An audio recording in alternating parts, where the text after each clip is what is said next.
History of Modern India. Chapter 11: Religious and Social Reform after 1858. The rising tide of nationalism and democracy, which led to the struggle for freedom, also found expression in movements to reform and democratize the social institutions and religious outlook of the Indian people. Many Indians realized that social and religious reformation was an essential condition for the all around development of the country on modern lines and for the growth of national unity and solidarity. The growth of nationalist sentiments, the emergence of new economic forces, the spread of education, the impact of modern Western ideas and culture, and increased awareness of the world not only heightened the consciousness of the backwardness and degeneration of Indian society, but further strengthened the resolve to reform. Keshub Chandra Sen, for example, said, "What we see around us today is a nation whose primitive greatness lies buried in ruins. Its national literature and science, its theology and philosophy, its industry and commerce, its social prosperity and domestic simplicity and sweetness are almost numbered with the things that were." As we survey the mournful and dismal scene of desolation, spiritual, social, and intellectual, which spreads around us, we in vain try to recognize therein the land of Kalidas, the land of poetry, of science, and of civilization. Similarly, Swami Vivekananda described the condition of the Indian people in the following words: "Moving about here and there, emaciated figures of young and old in tattered rags, whose faces bear deep cut lines of the despair and poverty of hundreds of years, cows, bullocks, buffaloes, common everywhere, aye, the same melancholy look in their eyes, the same feeble physique on the wayside, refuse and dirt. This is our present day India. Worn out huts by the very side of palaces, piles of refuse in the near proximity of temples, the sannyasin clad, with only a little loincloth, walking by the gorgeously dressed and pitiful gaze of lusterless eyes of the hunger stricken at the well fed and the amply provided. This is our native land. Devastation by violent plague and cholera, malaria eating into the very vitals of the nation, starvation and semi starvation as second nature, death like famine often dancing its tragic dance, a conglomeration of 300 million souls resembling men only in appearance, crushed out of life by being downtrodden by their own people and foreign nations, without any hope, without any past, without any future, of a malicious nature befitting a slave, to whom the property of their fellow men is unbearable, licking the dust of the feet of the strong, withal dealing a death blow to those who are weak, full of ugly, diabolical superstitions which come naturally to those who are weak and hopeless of the future, without any standard of morality as their backbone. 300 million souls such as these are swarming on the body of India, like so many worms on a rotten, stinking carcass. This is the picture concerning us, which naturally present itself to the English official. Thus, after 1858, the earlier reforming tendency was broadened. The work of earlier reformers like Raja Ram Mohan Roy and Pandit Vidyasagar was carried further by major movements of religious and social reform. Religious reform. Filled with a desire to adapt their society to the requirements of the modern world of science, democracy, and nationalism, and determined to let no obstacle stand in the way, thoughtful Indians set out to reform their traditional religions. For religion was, in those times, a basic part of people's life, and there could be little social reform without religious reform. While trying to remain true to the foundations of their religions, they remodeled them to suit the new needs of the Indian people. Brahmo Samaj. The Brahmo tradition of Raja Rammohun Roy was carried forward after 1853 by Devendranath Tagore, who also repudiated the doctrine that the Vedic scriptures were infallible, and after 1866 by Keshub Chandra Sen. The Brahmo Samaj made an effort to reform Hindu religion by removing abuses and basing it on the worship of one God and on the teachings of the Vedas and the Upanishads, even though it repudiated the doctrine of the infallibility of the Vedas. It also tried to incorporate the best aspects of modern Western thought. Most of all, it based itself on human reason, which was to be the ultimate criterion for deciding what was worthwhile and what was useless in the past or present religious principles and practices. For that reason, the Brahmo Samaj denied the need for a priestly class for interpreting religious writings. Every individual had the rights and the capacity to decide, with the help of his own intellect, what was right and what was wrong in a religious book or principle.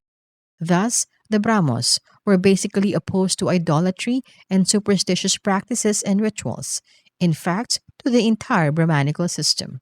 They could worship one God without the mediation of the priests. The Brahmas were also great social reformers.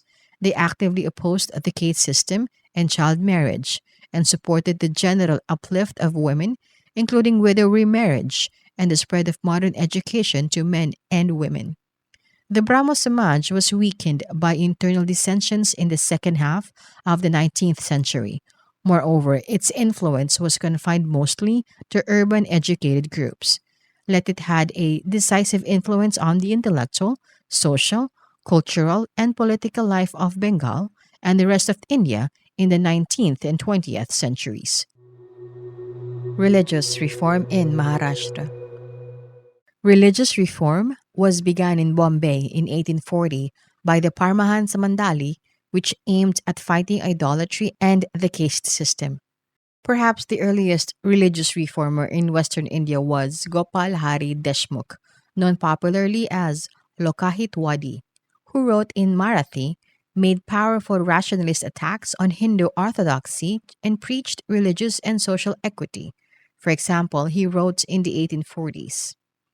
The priests are very unholy because they repeat things without understanding their meaning and profanely reduce knowledge to such repetition. The pandits are worse than priests because they are more ignorant and also are haughty. Who are the Brahmins and in what respects do they differ from us? Have they 20 hands? And do we lack something in us?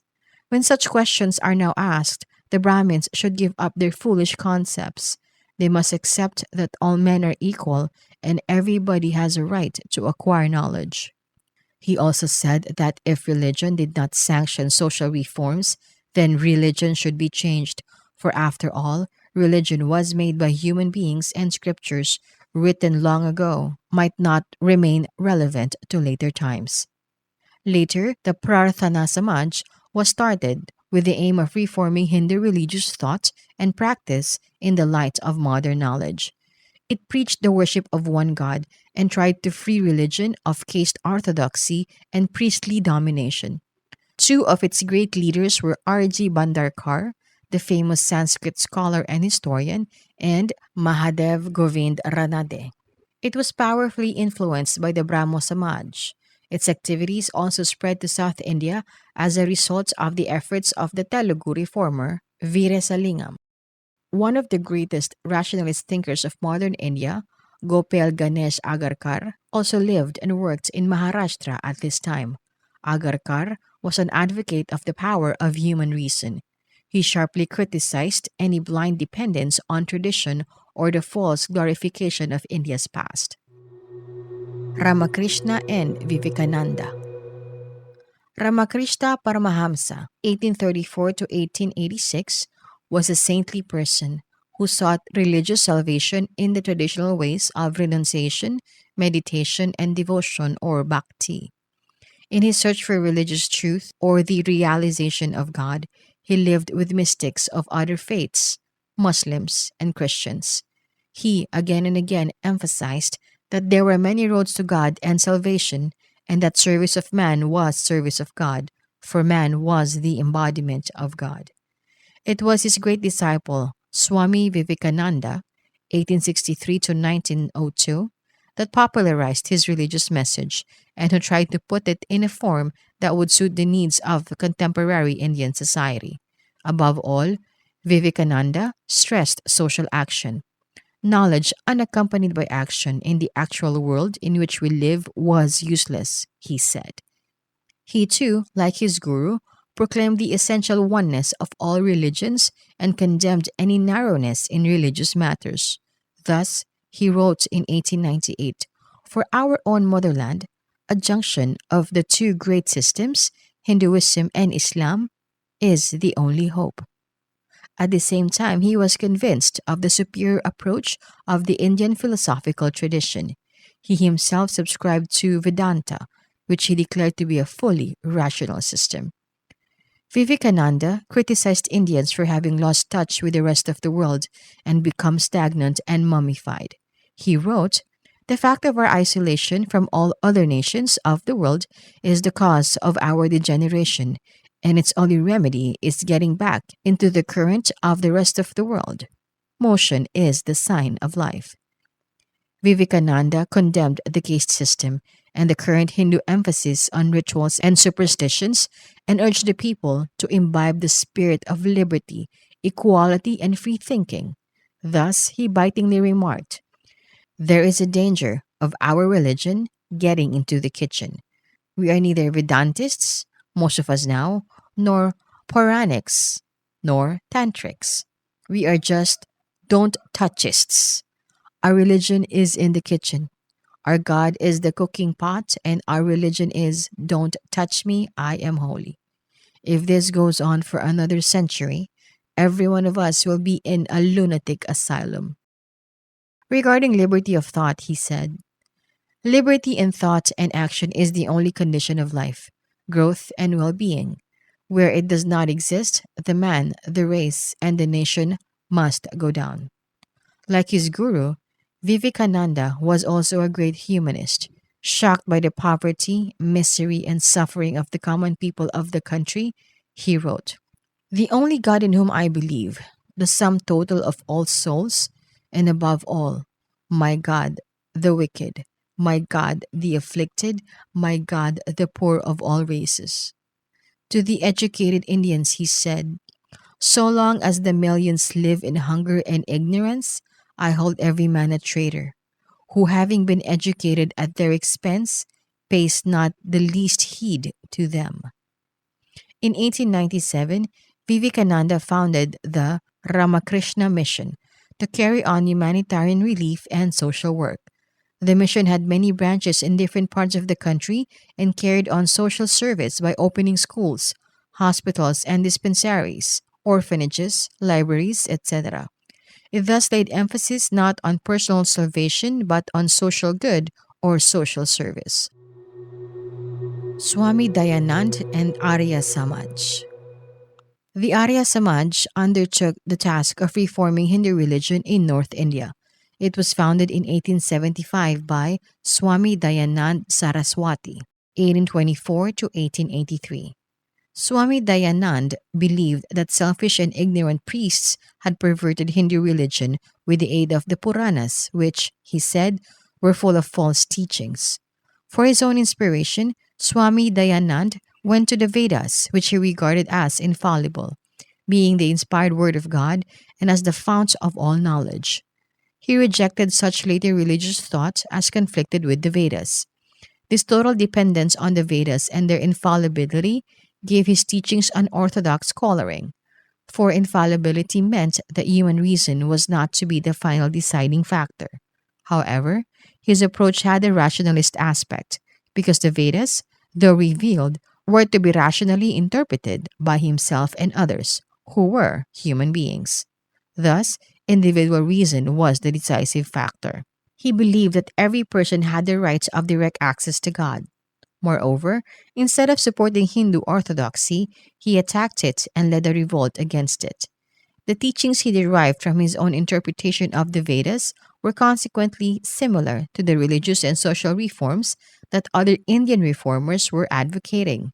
He was opposed to idolatry, ritual, and priesthood, and particularly to the prevalent caste practices and popular Hinduism as preached by Brahmins.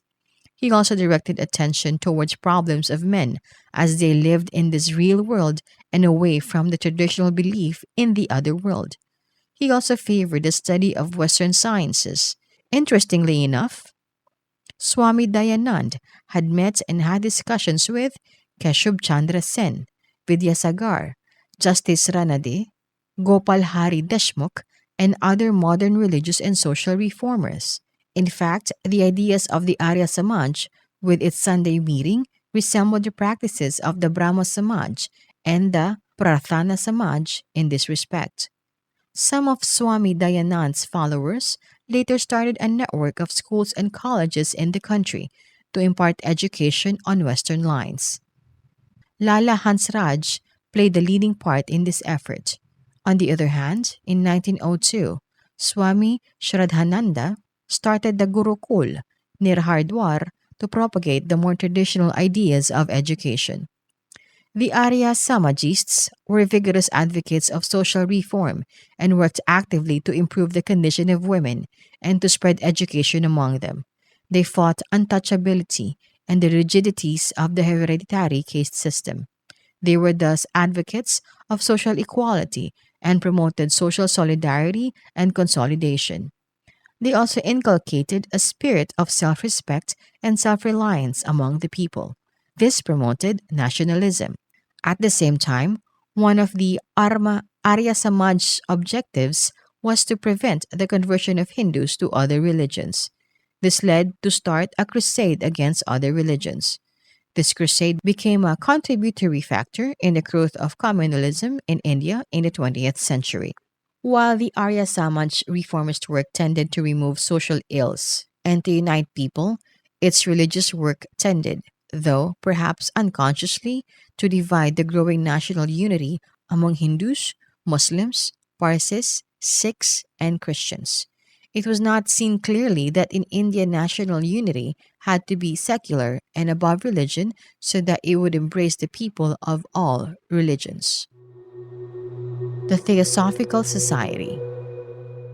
The Theosophical Society was founded in the United States by Madame H.P. Blavatsky and Colonel H.S. Olcott, who later came to India and founded the headquarters of the society at Ajar near Madras in 1886.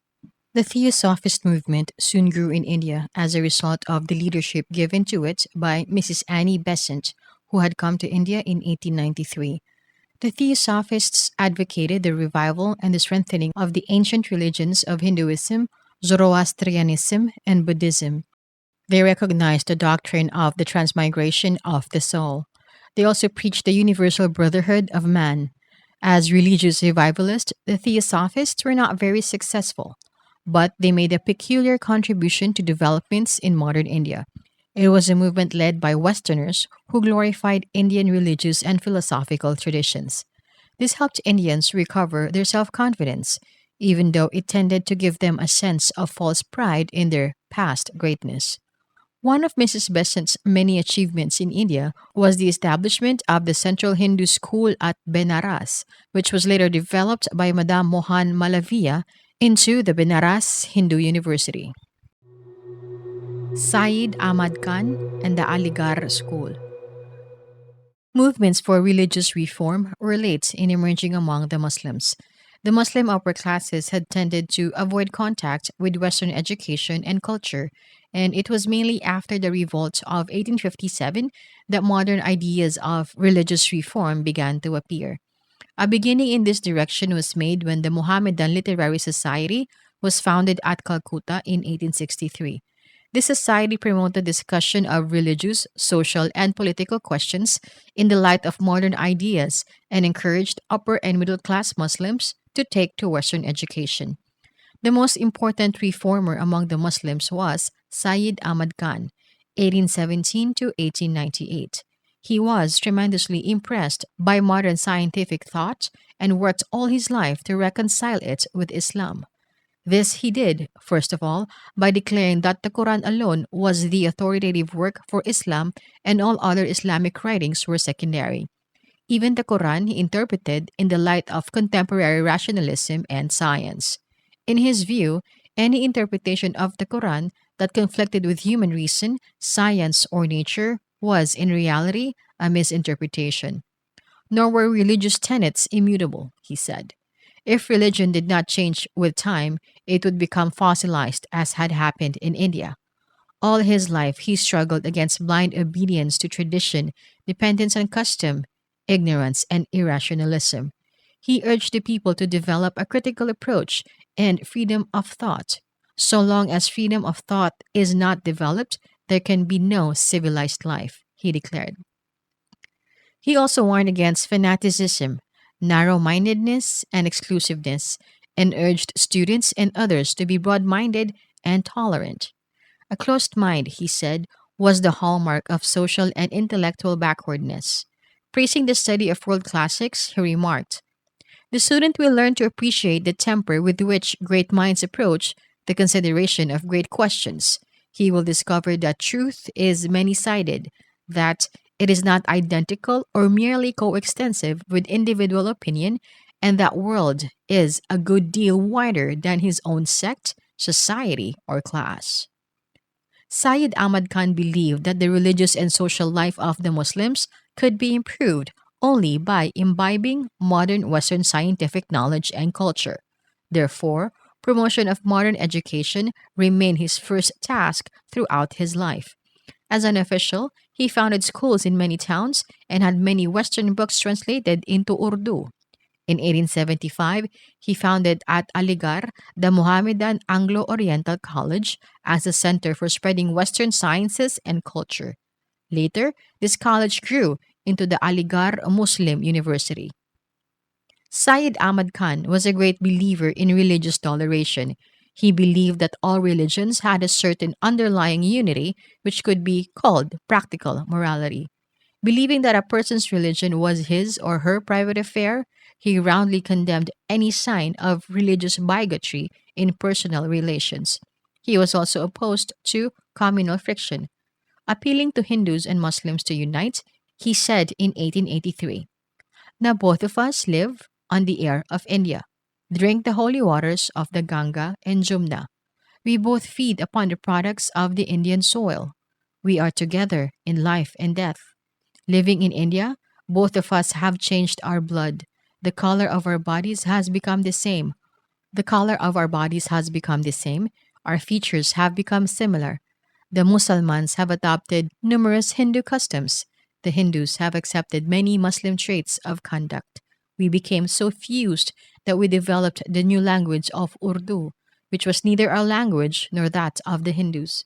Therefore, if we accept that part of our lives which belongs to God, then undoubtedly, in consideration of the fact that we both belong to the same country, we are a nation, and the progress and welfare of the country and both of us depend on our unity, mutual sympathy, and love, while our mutual disagreement, obstinacy, and opposition and ill feeling are sure to destroy us. Moreover, Hindus, Parsis, and Christians had freely contributed to the funds of his college, whose doors were also open to all Indians. For example, in 1898, there were 64 Hindu and 285 Muslim students in the college. Out of the seven Indian teachers, two were Hindu, one of them being a professor of Sanskrit. However, towards the end of his life, he began to talk of Hindu domination to prevent his followers from joining the rising national movement. This was unfortunate, though basically he was not a communalist. He only wanted the backwardness of the Muslim middle and upper classes to go. His politics were the result of his firm belief that immediate political progress was not possible because the British government could not be easily dislodged. On the other hand, any hostility by the officials might prove dangerous to the educational effort which he saw as the need of the hour. He believed that only when Indians had become as modern in their thinking and actions as the English were, could they hope to successfully change foreign rule. He therefore advised all Indians, and particularly the educationally backward Muslims to remain aloof from politics for some time to come. The time for politics, he said, had not yet come. In fact, he had become so committed to his college and the cause of education that he was willing to sacrifice all other interests to them. Consequently, to prevent Orthodox Muslims from opposing his college, he virtually gave up his agitation in favor of religious reform. For the same reason, he would not do anything to offend the government and, on the other hand, encourage communalism and separatism. This was, of course, a serious political error which has to have harmful consequences in later years. Moreover, some of his followers deviated from his broad mindedness and tended later to glorify Islam and its past while criticizing other religions. Said Ahmad's reformist zeal also embraced the social sphere. He urged Muslims to give up medieval customs and ways of thought and behavior. In particular, he wrote in favor of raising women's status in society and advocated the removal of purdah and the spread of education among women. He also condemned the customs of polygamy and easy divorce. Syed Ahmad Khan was helped by a band of loyal followers who are collectively described as the Aligarh school. Chirag Ali, the Urdu poet Altaf Hussein Hali, Nazir Ahmad, and Maulana Shibli Nomani were some of the other distinguished leaders of the Aligarh school. Muhammad Iqbal. One of the greatest poets of modern India, Muhammad Iqbal, 1876 to 1938, also profoundly influenced through his poetry the philosophical and religious outlook of the younger generation of Muslims as well as of Hindus. Like Swami Vivekananda, he emphasized the need for constant change and ceaseless activity and condemned resignation, contemplation, and quiet contentment. He urged the adoption of a dynamic outlook that would help change the world. He was basically a humanist. In fact, he raised human action to the status of a prime virtue. Man should not submit to nature or powers that be, he said, but should control this world through constant activity. Nothing was more sinful in his eyes than the passive acceptance of things as they were. Condemning ritualism and an otherworldly attitude, he urged men to work for and achieve happiness in this world of the living.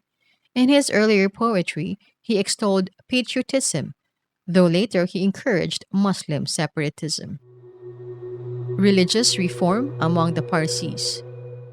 Religious reform was begun among the Parsis in Bombay in the middle of the 19th century. In 1851, the Renomai Mazdayasan Sabha, or Religious Reform Association, was started by Naoroji Furdonji, Dadabhai Naoroji, S.S. Bengali, and others.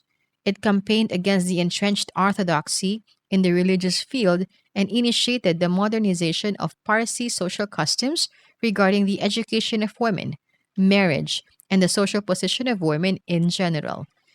In course of time, the Parsis became socially the most westernized section of Indian society.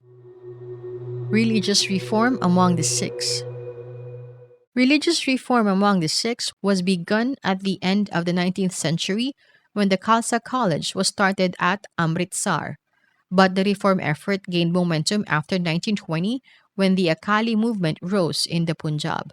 The main aim of the Akalis was to purify the management of the Gurudwaras or Sikh shrines.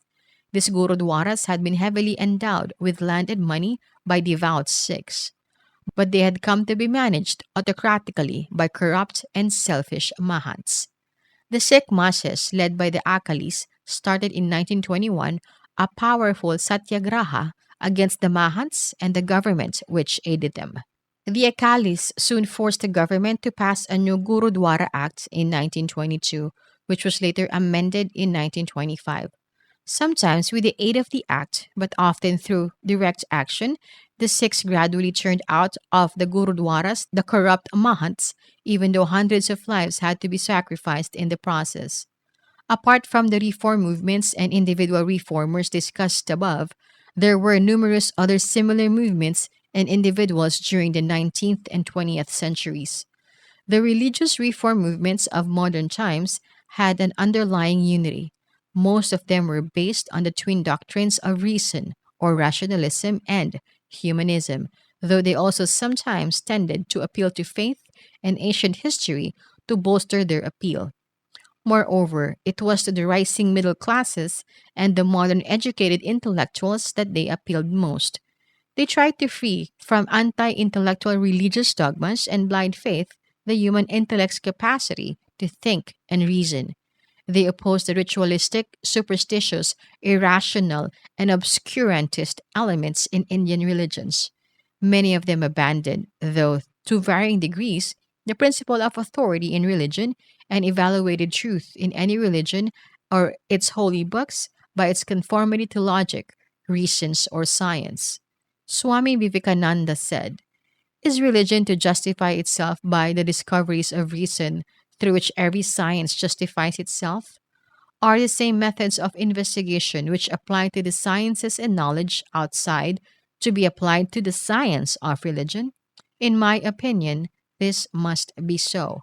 And I am also of opinion that the sooner this is done, the better." Some of these religious reformers appealed to tradition and claimed that they were merely reviving the pure doctrines, beliefs, and practices of the past. But, in fact, the past could not be revived. Often, there was no agreed picture of the past.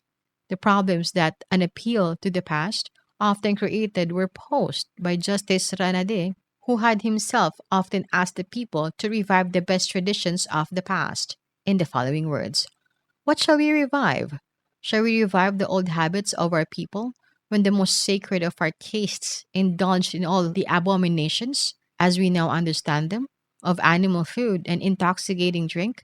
Shall we revive the 12 forms of sons, or 8 forms of marriage, which included capture and recognized mixed and illegitimate intercourse? Shall we revive the hecatombs of animals sacrificed from year's end to year's end, in which even human beings were not spared as propitiatory offering to God? Shall we revive the sati and infanticide customs?" And he came to the conclusion that society, as a living organism, is constantly changing and can never go back to the past. The dead and the buried or burnt are dead, buried, and burnt once and for all, and the dead past cannot, therefore, be revived, he wrote. Every reformer who appealed to the past so interpreted it as to make it appear to agree with the reforms he was suggesting. Often, the reforms and the outlook were new, only their justification was based on an appeal to the past. Many of the ideas which conflicted with modern scientific knowledge were usually declared to be a later accretion or misinterpretation. And since the Orthodox could not accept this view, the religious reformers came into conflict with the Orthodox sections and became, at least in the beginning, religious and social rebels. For example, this is what Lala Lajpat Rai writes regarding the Orthodox opposition to Swami Dayanand. "The amount of obloquy and persecution to which Swami Dayanand was exposed in his lifetime may be gathered from the fact that numerous attempts were made on his life by the Orthodox Hindus. Assassins were hired to kill him. Missiles were thrown at him during his lectures and disputation. He was called the hired emissary of the Christians, an apostate, an atheist, and so on." Similarly, Syed Ahmad Khan aroused the anger of the traditionalists. They abused him, issued fatwas or religious decrees against him, and even threatened his life. The humanist aspect of the religious reform movements was expressed in the general attack on the priesthood and rituals, and the emphasis on individuals' right to interpret religious scriptures in the light of human reason and human welfare. A significant feature of humanism was expressed in a new humanitarian morality, which included the notion that humanity can progress and has progressed, and that moral values are ultimately those which favor human progress. The social reform movements were an embodiment of this new humanitarian morality. Though the reformers tried to reform their religions, their general outlook was universalistic. Ramohun Roy saw different religions as particular expressions of a universal God and religious truth. Syed Ahmad Khan said that prophets had the same faith or din, or every people had been sent prophets by God. Keshub Chandra Sen expressed the same idea as follows: our position is not that truths are to be found in all religions, but all established religions are true. Apart from purely religious considerations, these religious reform movements fostered among Indians greater self respect, self confidence, and pride in their country. By interpreting their religious past in modern rational terms, and by weeding out many of the corrupting and irrational elements from the 19th century religious beliefs and practices, the reformers enabled their followers to meet the official taunt that their religions and society were decadent and inferior. As Jawaharlal Nehru has put it, the rising middle classes were politically inclined and were not so much in search of a religion, but they wanted some cultural roots to cling on to, something that gave them assurance of their own worth, something that reduced the sense of frustration and humiliation that foreign conquest and rule had produced. The religious reform movements helped many Indians to come to terms with the modern world. In fact, they arose to recast the old religions into a new, modern mold to suit the needs of the new social groups of society. Thus, pride in the past did not prevent Indians from accepting the essential superiority of the modern world in general and modern science in particular. Of course, some people insisted that they were merely going back to the original, most ancient scriptures which were suitably interpreted. As a result of the reformed outlook, many Indians began to acquire modern, this worldly, secular, and national outlook in place of a narrow outlook dominated by considerations of caste and religion, though the latter tendency by no means came to an end. Also, more and more people began to think in terms of promoting their physical and cultural welfare in this world, in place of passively accepting their lot and waiting for improvements in life after death. These movements also, to some extent, ended India's cultural and intellectual isolation from the rest of the world and enabled Indians to share in the stream of world ideas. At the same time, they were no longer bewitched by everything in the West. Those who copied the West blindly were increasingly looked down upon.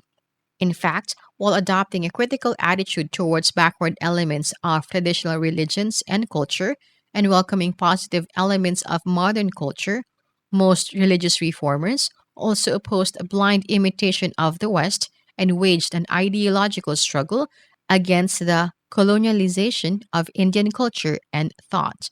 The problem here was to maintain a balance between the two aspects. Some went too far in modernization and tended to encourage colonialization of culture.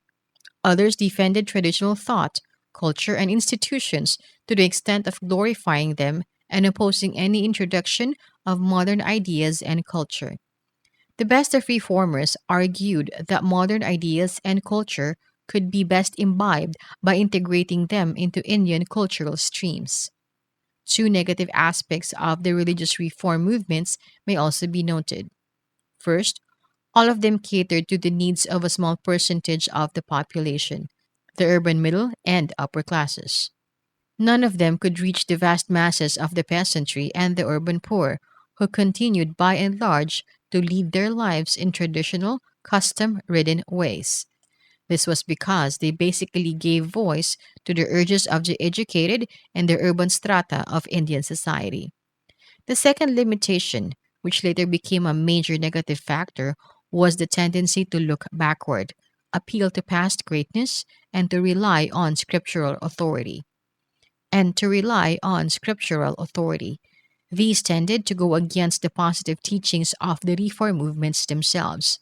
They undermined to some extent the supremacy of human reason and scientific outlook. They encouraged mysticism in new garbs and fostered pseudo-scientific thinking. Appeals to the past greatness created false pride and smugness, while the habit of finding a golden age in the past acted as a check on the full acceptance of modern science and hampered the effort to improve the present. But most of all, these tendencies tended to divide Hindus, Muslims, Sikhs, and Parsis, as also high caste Hindus from low caste Hindus. Any overemphasis on religion in a country containing many religions was bound to have a divisive effect. Moreover, the reformers put a one sided emphasis on the religious and philosophical aspects of the cultural heritage. These aspects were, moreover, not a common heritage of all people. On the other hand, art and architecture, literature, music, science and technology, etc., in which all sections of people had played an equal role, were not sufficiently emphasized. In addition, Hindu reformers invariably confined their praise of the Indian past to its ancient period. Even a broad minded man like Swami Vivekananda talked of the Indian spirit or India's past achievements in this sense alone. These reformers looked upon the medieval period of Indian history as essentially an era of decadence. This was not only unhistorical but also socially and politically harmful. It tended to create the notion of two separate peoples. Similarly, an uncritical praise of the ancient period and religions could not be fully acceptable to persons coming from lower castes who had for centuries suffered under the most destructive caste oppression which had developed precisely during the ancient period. The result of all these factors was that, instead of all Indians taking an equal pride in their past material and cultural achievements and deriving inspiration from them, the past became a heritage of the few. Moreover, the past itself tended to be torn into compartments on a partisan basis. Many in the Muslim middle classes went to the extent of turning to the history of West Asia for their traditions and moments of pride. Increasingly, Hindus, Muslims, Sikhs, and Parsis, and later on lower caste Hindus who had been influenced by the reform movements, tended to be different from one another. On the other hand, the Hindu and Muslim masses who followed traditional ways, untouched by the reform movements, still lived in harmony, practicing their different religious rituals. To some extent, the process of the evolution of a composite culture that had been going on for centuries was arrested, though in other spheres, national unification of the Indian people was accelerated. The evil aspects of this phenomenon became apparent when it was found that, along with the rapid rise of national consciousness, another consciousness, communal consciousness, had begun to rise among the middle classes. Many other factors were certainly responsible for the birth of communalism in modern times, but undoubtedly, the social reform nature of the religious reform movements also contributed to it. Social reform. The major effect of national awakening in the 19th century was seen in the field of social reform. The newly educated persons increasingly revolted against rigid social conventions and outdated customs. They could no longer tolerate irrational and dehumanizing social practices. In their revolt, they were inspired by the humanistic ideals of social equality and the equal worth of all individuals. Nearly all the religious reformers contributed to the social reform movement. This was because the backward features of Indian society, such as the caste system or inequality of the sexes, had religious sanctions in the past. In addition, certain other organizations like the Social Conference, Servants of India Society, and the Christian missionaries worked actively for social reform. Many prominent persons, Jyotiba Govind Phule, Gopal Hari Deshmukh, Justice Ranade, K.T. Telang, B.M. Malabari, D.K. Karvi, Sasipada Banerjee, B.C. Pal, Viresalingam, Sri Narayan Guru, E.V. Ramaswamy Naikar, and B.R. Ambedkar, and many others also played an important role. In the 20th century, and especially after 1919, the national movement became the main propagator of social reform. Increasingly, the reformers took recourse to propaganda in the Indian language to reach the masses. They also used novels, dramas, poetry, short stories, the press, and in the 30s, the cinema to spread their views. While social reform was linked with religious reform in some cases during the 19th century, in later years it was increasingly secular in approach. Moreover, many people who were orthodox in their religious approach participated in it. Similarly, in the beginning, social reform had largely been the effort of newly educated Indians belonging to higher castes to adjust their social behavior to the requirements of modern Western culture and values. But gradually, it penetrated down to the lower strata of society and began to revolutionize and reconstruct the social sphere. In time, the ideas and the ideals of the reformers won almost universal acceptance and are today enshrined in the Indian constitution. The social reform movements tried, in the main, to achieve two objectives: the emancipation of women and extension of equal rights to them, and the removal of caste rigidities, and in particular, the abolition of untouchability. Emancipation of women. For countless centuries, women in India had been subordinated to men and socially oppressed. The various religions practiced in India, as well as the personal laws based on them, consigned women to a status inferior to men. The condition of upper class women was, in this respect, worse than that of a peasant woman. Since the latter worked actively in the fields alongside men, they enjoyed relatively greater freedom of movement and, in some respects, a better status in the family than upper class women. For example, they seldom observed purdah, and many of them had the right to remarry. The traditional view often praised the role of women as wives and mothers, but as individuals, they were assigned a very lowly social position. They were supposed to have no personality of their own apart from their ties to their husbands. They could not find any other expression to their inborn talents or desires except as housewives. In fact, they were seen as mere adjuncts to men. For example, while a woman could marry only once among Hindus, a man was permitted to have more than one wife. Among Muslims, too, this custom of polygamy prevailed. In large parts of the country, women had to live behind the purdah. The custom of early marriage prevailed, and even children of 8 or 9 were married. Widows could not remarry and had to lead an ascetic and restricted life. In many parts of the country, the horrifying custom of sati, or self immolation of widows, prevailed. Hindu women had no right to inherit property, nor did they enjoy the right to terminate an undesirable marriage. Muslim women could inherit property, but only half as much as a man could. And in the matter of divorce, even theoretically, there was no equality between husband and wife. In fact, Muslim women dreaded divorce. The social position of Hindu and Muslim women, as well as their values, were similar. Moreover, in both cases, they were economically and socially totally dependent on men.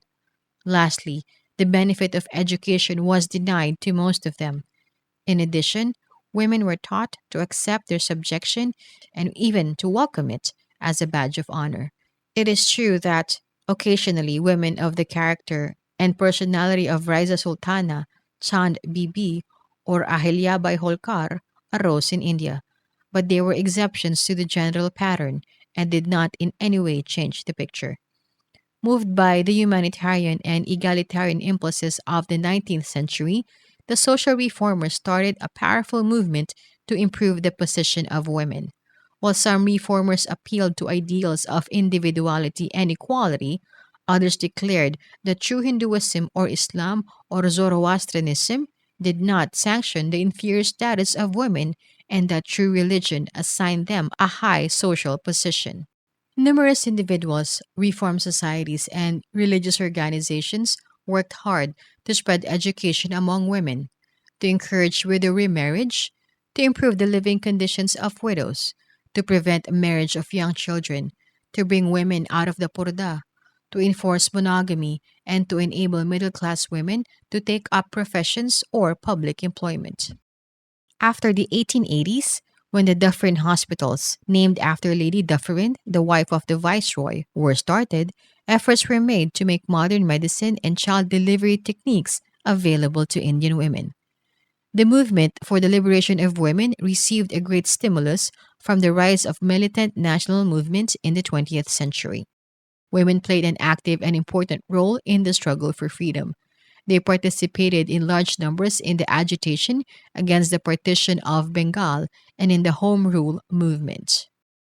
After 1918, they marched in political processions, picketed shops selling foreign cloth and liquor, spun and propagated kadi, went to jail in the non cooperation movements, faced lathis, tear gas, and bullets during the public demonstrations, participated actively in the revolutionary terrorist movement, and voted in elections to legislatures and even stood as candidates themselves.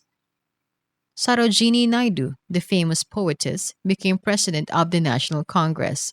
Several women became ministers or parliamentary secretaries in the popular ministries of 1937. Hundreds of them became members of municipalities and other organs of local government. When the trade union and Kisan movements arose in the 1920s, women were often found in their forefront. More than any other factor, participation in the national movement contributed to the awakening of Indian women and their emancipation.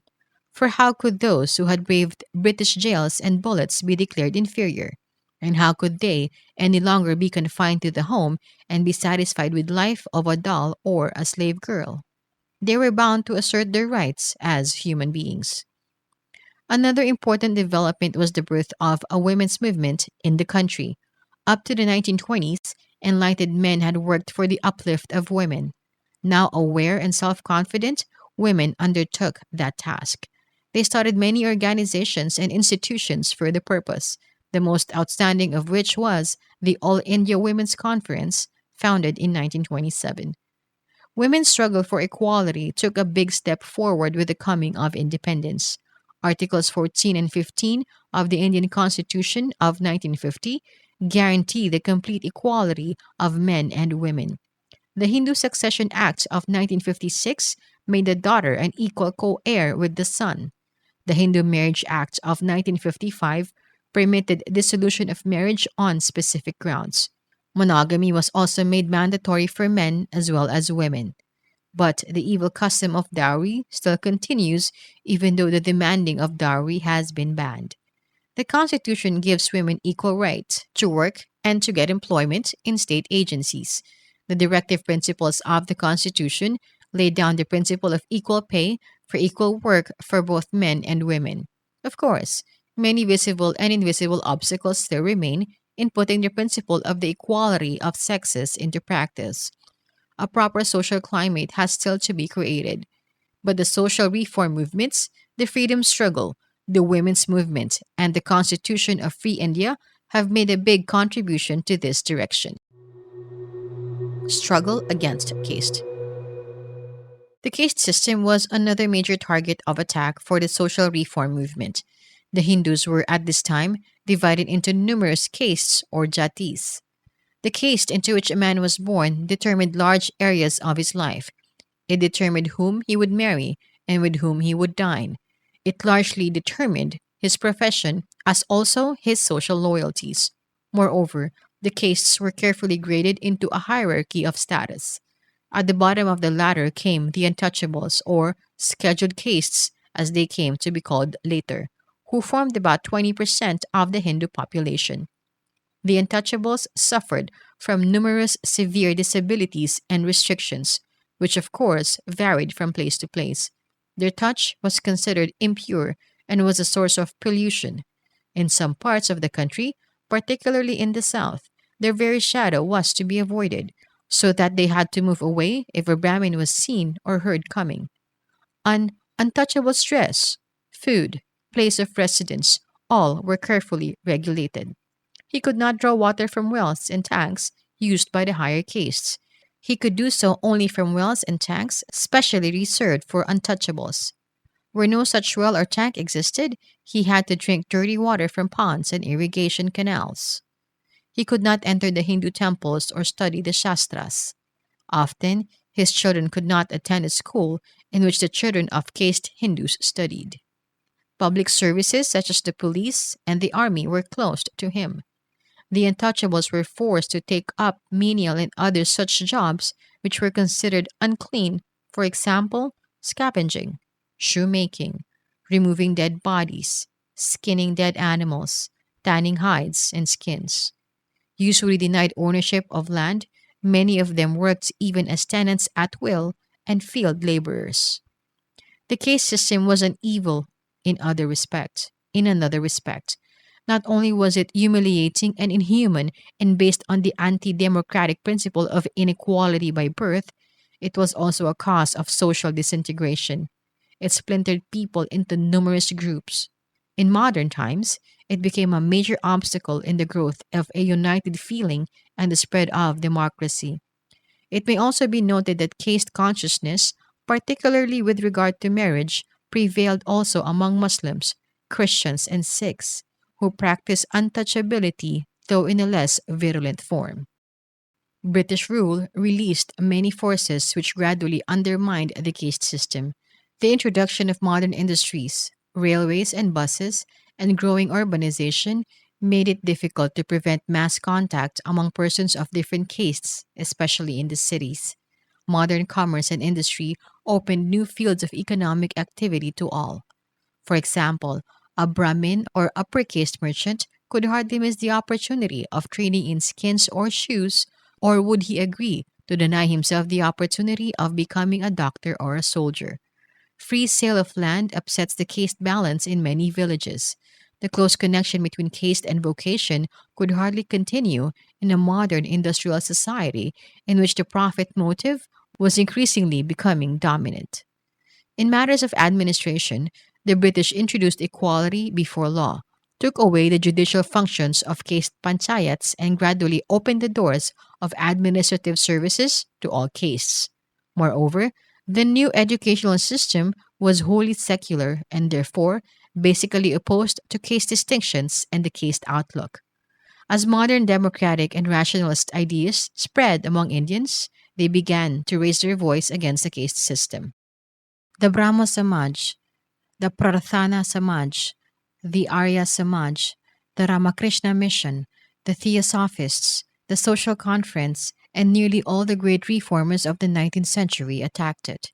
Even though many of them defended the system of the four Varnas, they were critical of the caste or jati system. In particular, they condemned the inhuman practice of untouchability.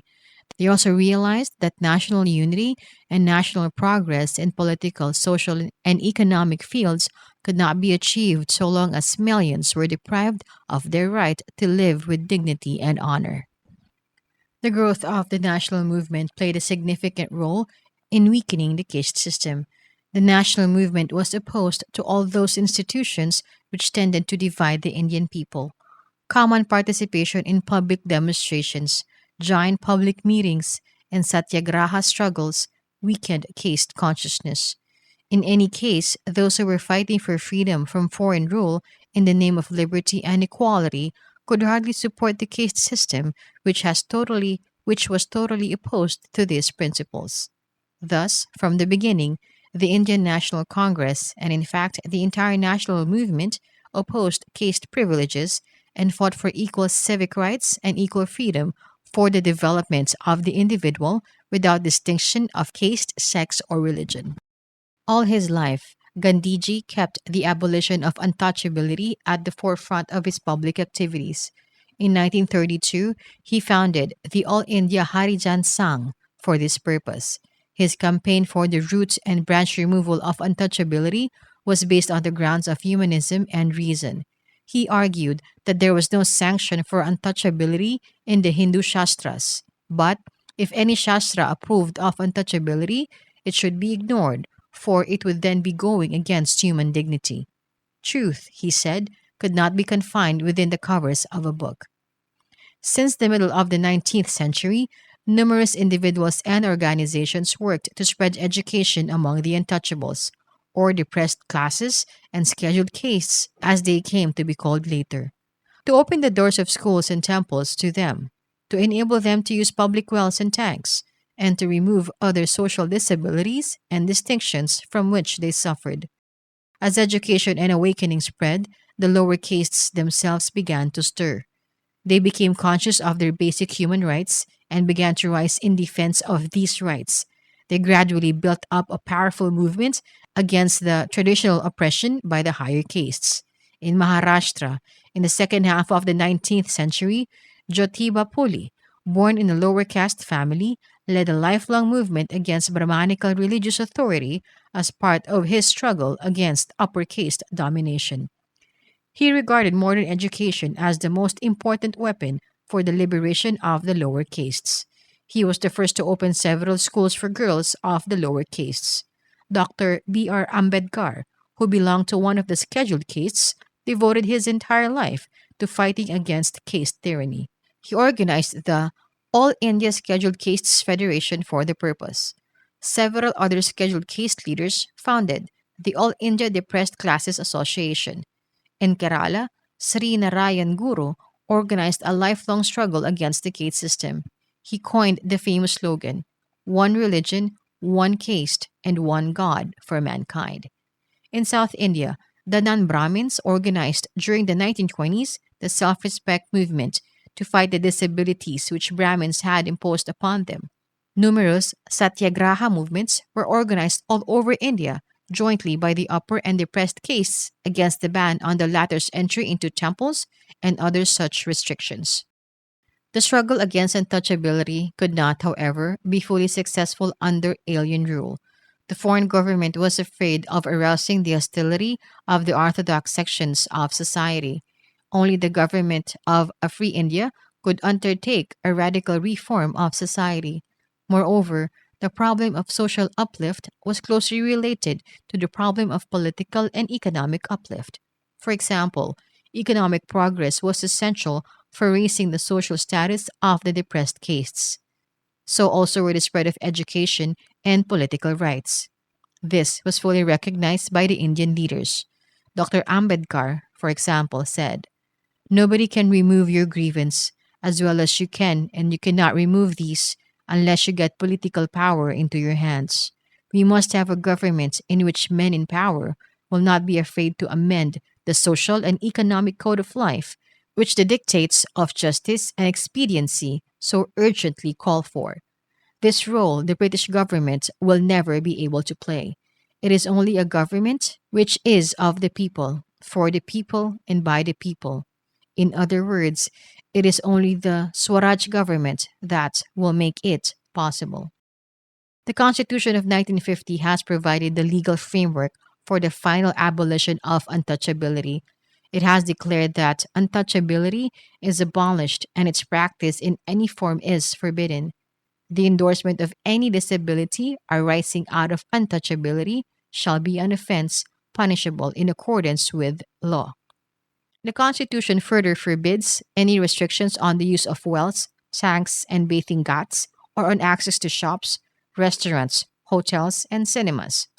Furthermore, one of the directive principles that it has laid down for the guidance of the government says, "The state shall strive to promote the welfare of the people by securing and protecting as effectively as it may a social order in which justice, social, economic, and political shall inform all the institutions of the national life." The struggle against the evils of the caste system, however, still remains an urgent task before the Indian people, especially in the rural areas.